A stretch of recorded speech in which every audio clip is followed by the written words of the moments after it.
দেখতে পাচ্ছ আমরা সকালে মর্নিং ওয়াক করতে বেরিয়েছি আমার বর আর আমি। আমাদের পুরো পাড়াটা মানে একটু বাজার দিক দিয়ে হেঁটে এসে পরে এখন কিন্তু বাড়ির দিকে ঢুকে গেছি। ওই যে মন্দিরটা দেখলাম, মন্দিরটা আমাদের বাড়ির এদিকটাতে মানে পাড়ার ভিতরে, তবে আমাদের কাছাকাছি নয়, তো বেশ অনেকটাই দূর আমাদের বাড়ির থেকে। তারপরে এই যে আমি বাড়ির দিকে প্রায় ঢুকে গেছি। এই যে বাড়িতে ঢুকে এদিকে আমার কিন্তু মুখ টুক ধোয়া হয়ে গেছে, যেগুলো জামা কাপড় পরে গেছিলাম সব কাচা ধোয়া করেছি, আর কারণ এত ঘেমে গেছি কি আর বলবো। তারপরে এই যে মুখ টুক ধুয়ে দেখালাম, ছেলে আমার এখনো ঘুমোচ্ছে মশারির তলায়। আর এদিকে দেখো আমি ভাত বসিয়েছি, এদিকে আমার চা হচ্ছে। চা তবে আমি বসাইনি, চা আমার বর বসিয়েছে। তাহলে হ্যালো বন্ধুরা, অঞ্জনা ভূমিক চ্যানেলে সবাইকে অনেক অনেক অনেক স্বাগত। আশা করছি তোমরা সবাই ভালো আছো, আমরাও ভালোই আছি। আর সবাইকে জয় গুরু আর গুড মর্নিং। আর আমি এখন থেকে আমার ভিডিওটা শুরু করছি, তোমরা আমার সঙ্গে থেকে, আশা করছি তোমাদের ভিডিওটা ভালোই লাগবে। কেমন? তাহলে এই যে দেখো আমি উপরে উঠে এদিকে কিন্তু মুখ ধুয়ে এসছি, কেবল মুখ টুক ধুয়ে বিছানা তুলবো কি, ছেলে তো ঘুমোচ্ছে, মশারিটা খালি তুলে দিলাম, ভাঁজ করে নিলাম মশারিটা। এটা তো তুলতে হবে, না তো বিছানাতে বসা যাবে না। আর এদিকে আমার কিন্তু চা বর নামিয়ে মানে বসিয়ে রেখেছে, আমি নামিয়ে নিয়ে আমি চা খাচ্ছি, আমার বর চা খাচ্ছে। বরকে আমি তো বলেই থাকি আমি চিনি মুড়ি দিয়ে চা খায়, আমার বর বিস্কিট দিয়ে চা খাচ্ছে। ওই যে আমার বড় মশাই বসে আছে, আর ছেলে কিন্তু ঘুমোচ্ছে। আর এই যে দেখো এই যে চকলেটটা খাবো, চকলেটটা যে পাশের বাড়ি এক মানে আমার মানে বর মানে ছেলের বন্ধুর মা দিয়েছিল, দুদিন আগে দিয়েছিল, খাওয়া হয়নি, ফ্রিজে ছিল, তা একটু খেয়ে নিলাম বসে বসে। আর এই যে দেখো অনেক দিন হয় চকলেট খাই না, চকলেট খাওয়া বন্ধই করে দিয়েছি বলতে গেলে।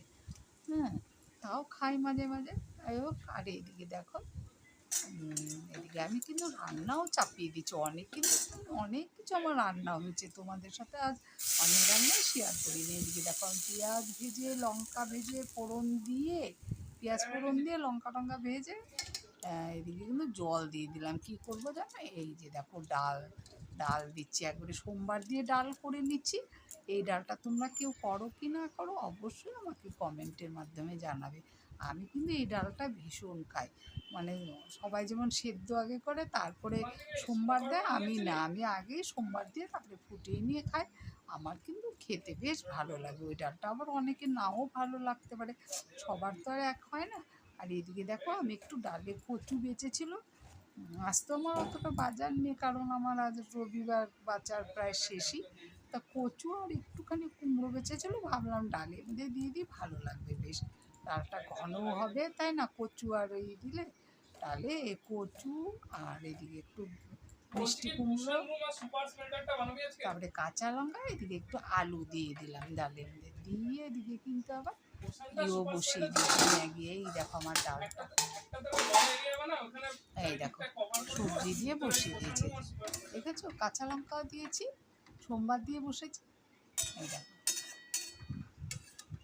একটু কিন্তু পরে লাস্টের দিকে ভেন্ডিও দিয়েছি, এক দুটো, বেশি না, এক দুটো, একদম হওয়ার আগ দিয়ে একদিন। আর এইদিকে দেখো ডালটাও হচ্ছে, কমিয়ে রাখলাম, আর এদিকে ঢাকা দিয়ে রাখলাম। এদিকে দেখো ম্যাগি বসিয়ে দিয়েছি, আর চাউমিন একটা ম্যাগি পাতা দিয়েছি আর প্যাকেট, আর চাউমিন দুটো প্যাকেট ছিল দিয়ে দিলাম। আর এইগুলো কিন্তু আমি খাই না, তবে ভাবছি আজকে দিয়ে দিব, ছেলে বলে দিতে, আমি তো খাই না। এদিকে দেখো ছেলেও উঠে গেছে, ছেলেকে এদিকে আমি বিস্কিট দিয়ে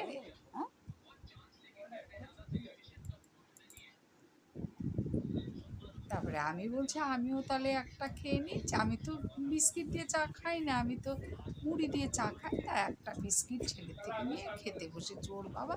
আর সকালেই কিনে নিয়ে এলো ওই পাশের দোকান থেকে 4টে না 5টে এরকম ছোটো ছোটো বিস্কুটের প্যাকেট, ওই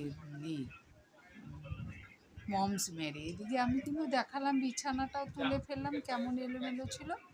ছেলে তো ধৈর্য মানে উঠে গেছে তাড়াতাড়ি করে, কী করছে জানো তো, ওই যে খেলা দেখছে, তো ওই জন্য চেয়ারে না বসে চেয়ার টেবিলে বসে একটু চা খেতে বললাম, খেতে খেতে ও সব বিছানায় করে, তো নিচ ইসে নামেই না, টেবিলে খেতেই চায় না, ওই জন্য উঠে পড়েছে সঙ্গে সঙ্গে বিছানা পাততে না পাততে। আর এদিকে আমার কিন্তু ডালটা প্রায় হয়ে আসছে। এই দেখো আমি ভিন্ডিও দিয়েছি, কুমড়োও দিয়েছি, কচুও দিয়েছি, আলুও দিয়েছি।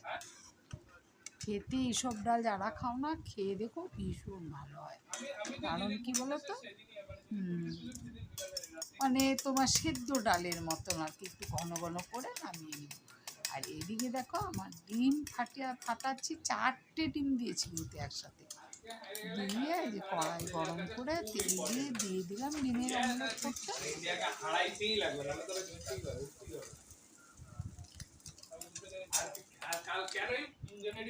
এই যে দেখো ছড়িয়ে দিয়েছি, কতটা বড় গোলা রুটির মতো লাগবে। আর এদিকে দেখো আজকে কিন্তু চাউমিনে ওই প্যাকেটের এইগুলো দিয়েছি, নুনগুলো, ওগুলো তো নুনগুলো থেকে কিন্তু নুন হয়নি, আমি আবার নিজেও নুন দিয়েছি নিজের থেকে। আর এই যে দেখো এখন চাউমিন করবো বলে কড়াই বসিয়ে নিয়েছি, পেঁয়াজ ভেজে নিচ্ছি, কটা পেঁয়াজ দিব।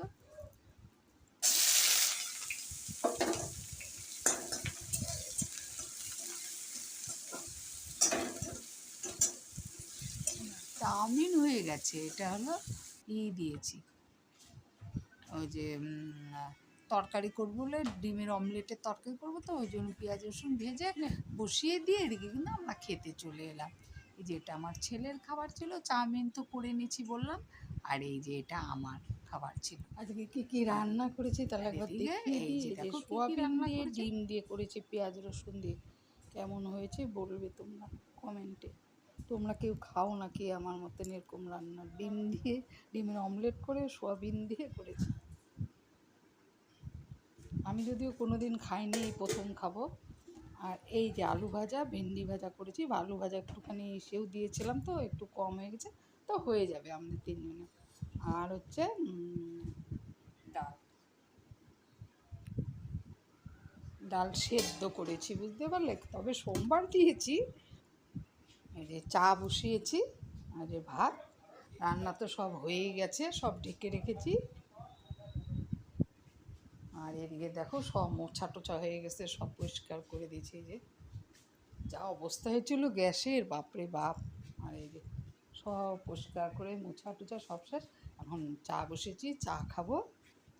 যে গুঁড়ো দুধ দিয়ে চা খাই, আমুল দুধ আগে তো ভালো লাগতো না, এখন বেশ ভালো লাগে। এই যে ভাত বসিয়েছি, হবে এখন, আস্তে আস্তে হবে, সিম করে রেখেছি। এই যে তাহলে চাটা নামাই। এই যে দেখো আমাদের চা হয়ে গেছে, এখন দুজনে চা খাবো, আমার আর ছেলের 2 কাপ চা করে নিয়ে এলাম। আমরা চাটার কালার দেখো কত সুন্দর হয়েছে। আগে আমি এই দুধের চা করতেই পারতাম না, আর এখন এতটা সুন্দর হয়, মানে কেউ এলে আমি এই দুধ দিয়ে স্পেশাল চা করে খাওয়াতে পারবো আর কি। নিজেই ভাবলাম এখন তাহলে আমি শিখেছি আর কি, এই দুধের চা বেশ আমি খাওয়াতে পারবো লোককে স্পেশালভাবে। এদিকে খেয়ে ছেলে একটু চা খাচ্ছিলো বলে একটু দেরি ছিল, তা আমি একটু বসে বসে একটু ঢংও করে নিলাম এদিক ওদিক থেকে। তারপরে যাই হোক, কতক্ষণ আর ঢং করা যায়, আমাদের তো ঢং করলে চলবে না, আমাদের তো কাজ কামাই আছে। হ্যাঁ, এদিকে নেমে গেলাম ছেলের এই যে ব্যাগটা, আমরা তো যাব বাইরে, ওই জন্য ব্যাগটাতে আবার জামা কাপড় নিতে হবে, ব্যাগটা একটু ধুয়ে দিলাম। এই ব্যাগটাতে না ও কলেজে যায়, মানে ওর খাতাপত্র নিয়ে এই ব্যাগের ভিতরে করে আমাদের জন্য এনেছিল, যে বিরিয়ানি। তাই ভাবলাম এটা নিয়ে আবার ঘুরতে গেলে আবার জামা কাপড় ঘুরে নিয়ে যাবে, কেমন দেখায়, এঁঠোর মতো লাগে না, ওই জন্য সেদিন আমি এমনি একটু মুছে দিয়েছিলাম। তা আজকে একটু, যেদিন নিয়ে এসেছিলো আজকে একটু একবারে কেচেই দিলাম ব্যাগটা। এই দেখো কেচে, এই যে দেখো রোদও আছে, একটু মেলে দিলাম, শুকিয়েও যাবে, আর গরমের মধ্যে তো শুকিয়েও যাবে, তাই না বলো বন্ধুরা? এই যে দেখো ভালো করে দিয়ে দিলাম। তাহলে বন্ধুরা, ভিডিওটা ভালো লাগলে তোমরা অবশ্যই একটা লাইক করো, কমেন্ট তো অন্তপক্ষে করো, খারাপ হোক ভালো হোক যাই হোক একটা অন্তপক্ষে কমেন্ট করো। আর আমাকে ভালো লাগলে অবশ্যই আমার পাশে থেকো, আমাকেও সাপোর্ট করো, অনেক অনেক অনেক সাপোর্ট করো বন্ধুরা। সাপোর্ট না করলে কি করে হবে? তাহলে তো তোমাদের সাপোর্ট আমার ভীষণ দরকার। তার জন্য আমাকে কেন সবার মতো কি আমি কাজ করতে পারি না, সবার মতো কি আমি ভিডিও বানাতে পারি না? তোমরা কেউ আমাকে সাপোর্ট করো না, তারপরে লাইক করো না, অনেকেই দেখো। হুম, একটু সাপোর্ট করো অন্ততপক্ষে আমাকে। দেখো তো আমিও তো কত কষ্ট করে একটা কেমন বাড়িতে থাকি, তারপরে এসে থাকি, সত্যি বলছি আমার বাড়ি নেই, জায়গা নেই ঘর করার। তাহলে আমিও যদি একটু দাঁড়াতে পারি নিশ্চয়ই আমিও একটু ঘর করতে পারবো, জায়গা কিনতে পারবো। তোমাদের সাপোর্ট যদি থাকে তাহলে অবশ্যই অবশ্যই আমাকে একটু সাপোর্ট করো আর আমার পাশে থেকো। কেমন বন্ধুরা? আমার ভিডিও ভালো লাগলে আর না ভালো লাগলে তাহলে বন্ধুরা, ভিডিওটা আর বড় করছি না, এখানে রেখে দিচ্ছি। কেমন? তোমরা সবাই ভালো থাকো, সুস্থ থাকো, দেখা হবে নতুন একটা ভিডিওতে। তাহলে রাখছি, টাটা।